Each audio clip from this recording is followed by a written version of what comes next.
Welcome back to Conqueror Connection Tips and Tricks. Today we're going to talk about cleaning canvas. Now you're going to need a couple of items to be able to do this. First of all, you're going to need the right type of soap.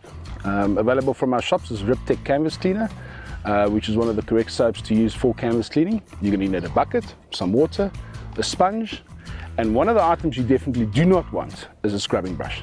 The scrubbing brush typically damages the sealant on your canvas, so what you want to do with this is just chuck that away. So, first of all, you're going to spray some of the canvas cleaner onto the canvas itself. Take your sponge, lightly dab it into water, and then lather up the cleaner into a nice foam.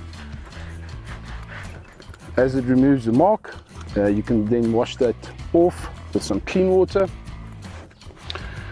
Now, you may notice that some of the dirt did not come off completely. Now, if your canvas is stained, rather leave it that way.